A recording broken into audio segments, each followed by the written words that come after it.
اعوذ باللہ من الشیطان الرجیم بسم اللہ الرحمن الرحیم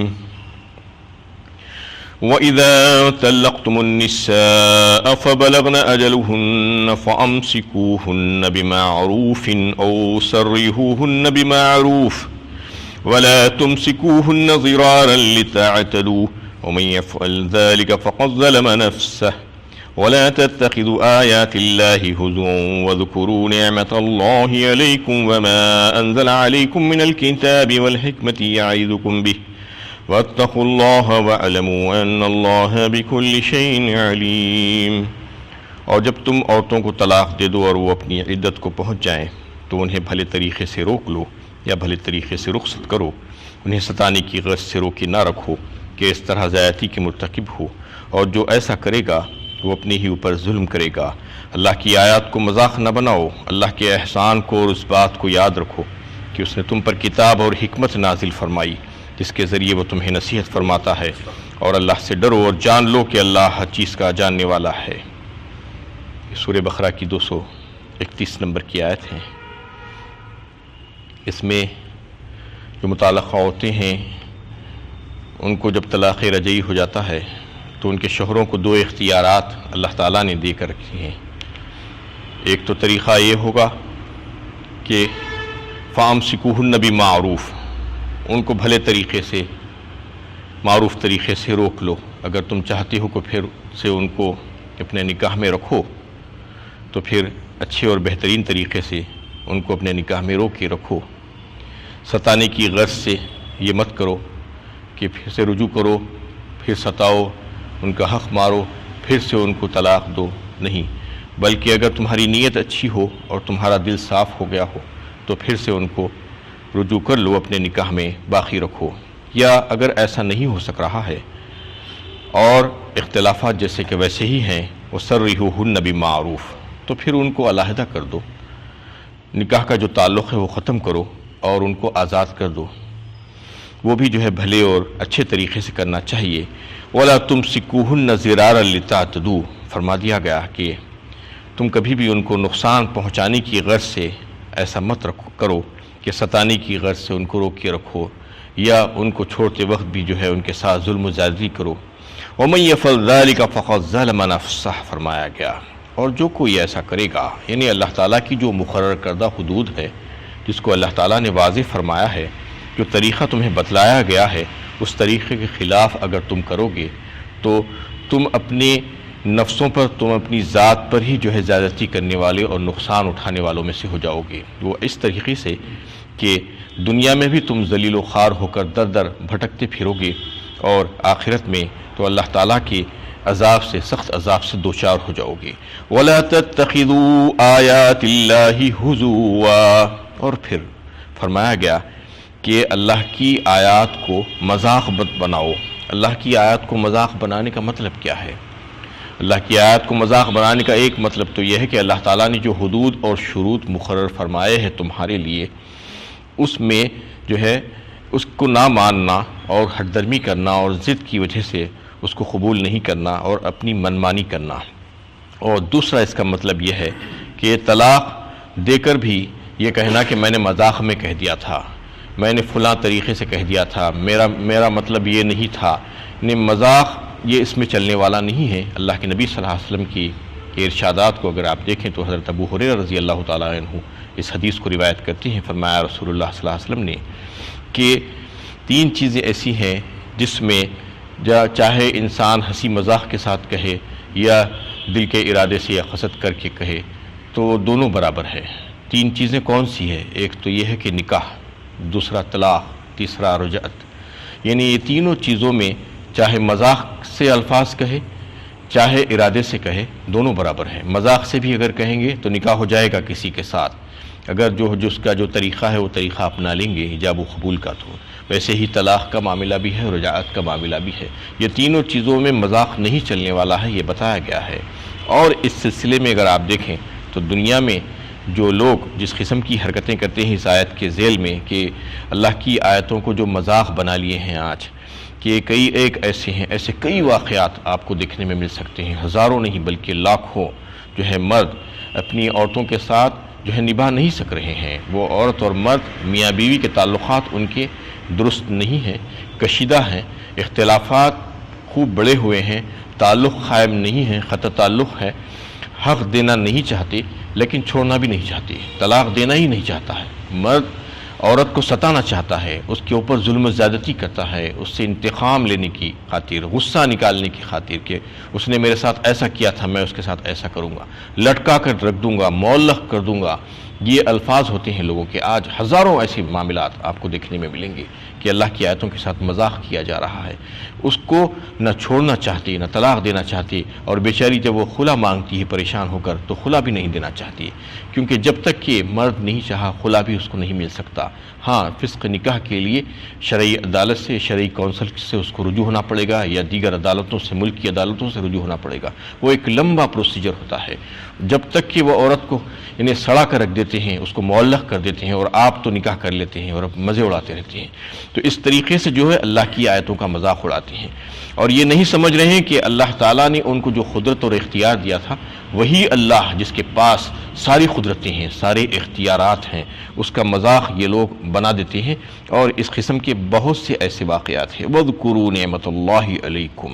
وَمَا أَنزَلَ عَلَيْكُمْ مِنَ الْكِتَابِ وَالْحِكْمَةِ يَعِظُكُمْ بِهِ. تعالیٰ فرماتے ہیں کہ اللہ کے احسان کو یاد کرو کہ اللہ تعالیٰ نے تم کو جو عورت دی تھی وہ عورت بھی ایک بڑی نعمت تھی،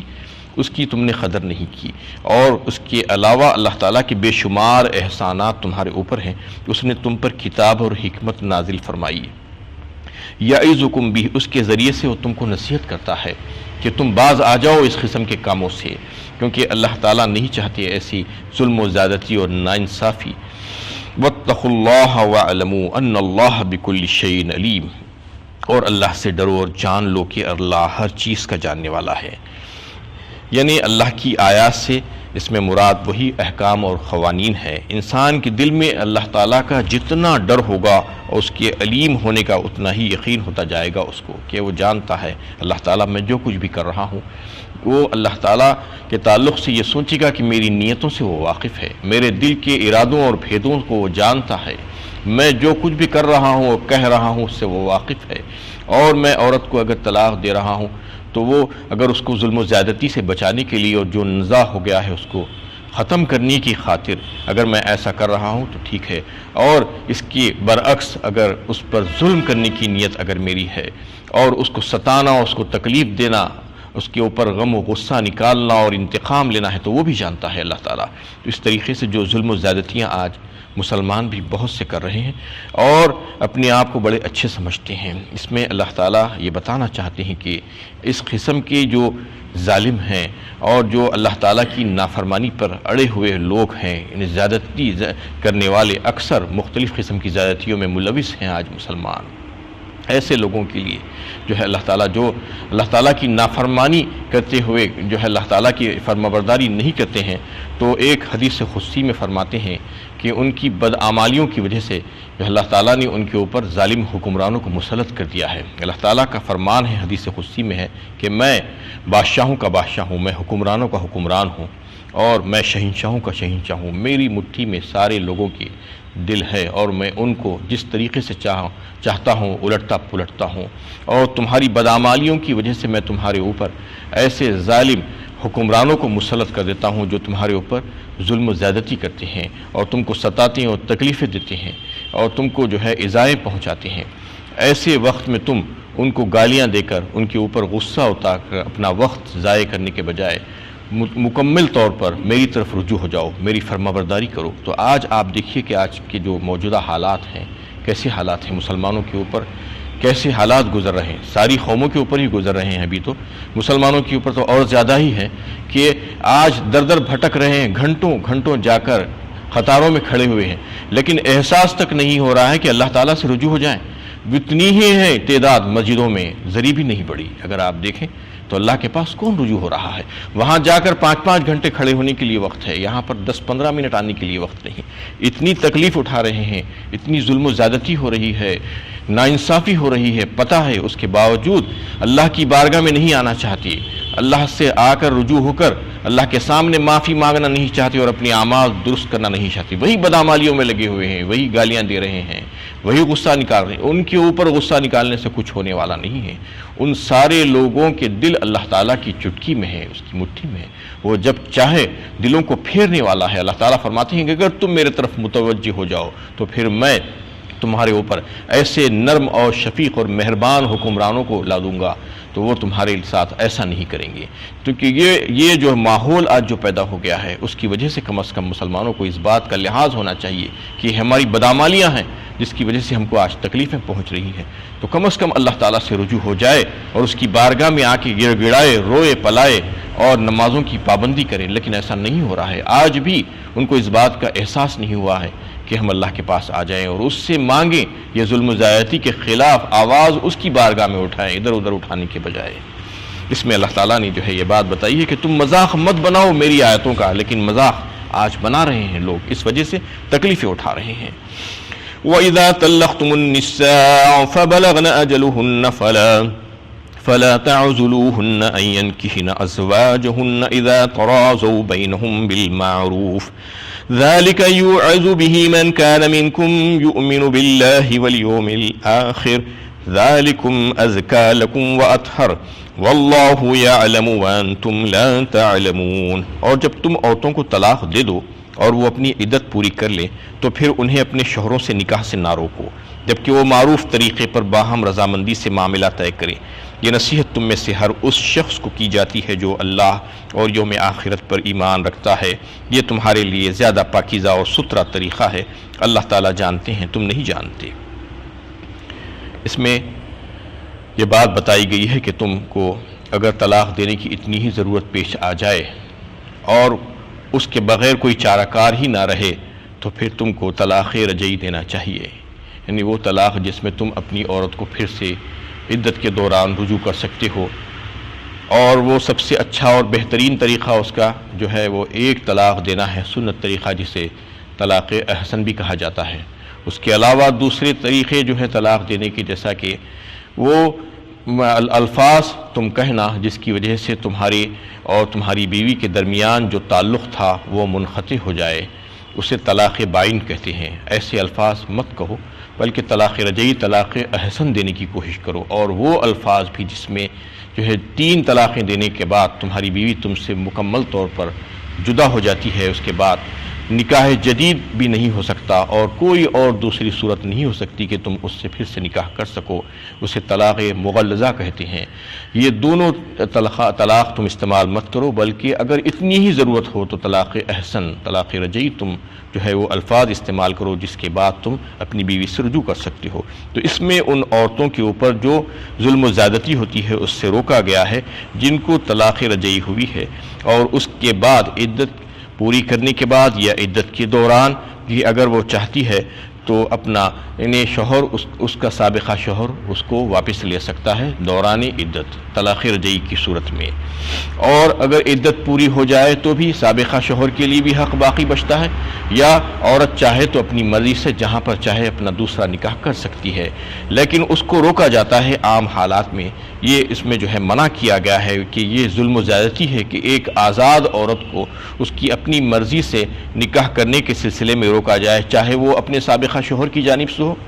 بعض اوقات ایسا بھی ہوتا ہے کہ سابقہ شوہر اپنی بیوی کو جو ہے دوسری جگہ نکاح کرنے سے روکتا ہے اور یہ سمجھتا ہے کہ اس کی عزت کے خلاف ہے، طلاق دے دیا ہے لیکن نہیں چاہتا کہ اس کی شادی اور کہیں اور ہو جائے۔ اس کے علاوہ اس کے اولیاء اور ماں باپ جو ہوتے ہیں عورت کے، وہ بھی بسا اوقات ایسا کرتے ہیں کہ لڑکی کو اپنے جو ہے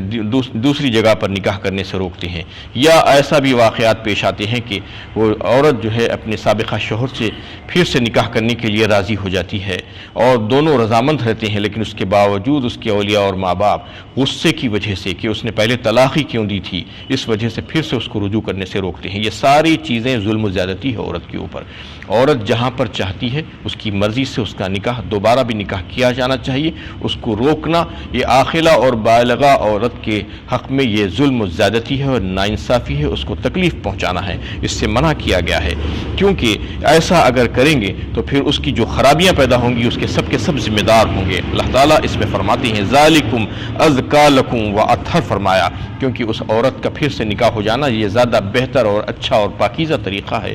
کیونکہ اس میں گندگی نہیں ہے اور گناہوں کا جو دلدل ہے اس میں پھنسنے سے وہ بچ سکتی ہے۔ اور اگر تم اس کو روکو گے اور اس کو نکاح سے جو ہے باز رکھو گے تو اس سے جو ہے اس کی عفت اور عصمت میں بھی جو ہے فرق آ سکتا ہے، اور اگر کوئی گناہ ہو جائے خدا نخواستہ تو پھر اس کے ذمہ دار تم سب ہوگے جس نے اس عورت کو جو ہے نکاح کرنے سے روکا تھا۔ تو اس سے منع کیا گیا ہے اور بتا دیا گیا ہے کہ بہترین طریقہ ہے کہ وہ جس سے بھی نکاح کرنا چاہے اپنی مرضی سے اس کو کرنے دیں، اس کو روکے نہیں۔ واللہ یعلم وانتم لا تعلمون، کیونکہ اللہ تعالیٰ جانتا ہے کہ تم نہیں جانتے کہ مصلحتیں کیا کیا ہیں، تم تو بڑا محدود علم رکھتے ہو، زندگی کے حقیقی مصالح کا علم اللہ تعالیٰ ہی کو ہے، اس لیے وہ جو بھی احکام تمہیں دے رہا ہے اس پر عمل کرنے کی کوشش کرو۔ وآخر دعوانا ان الحمد للہ رب العالمین۔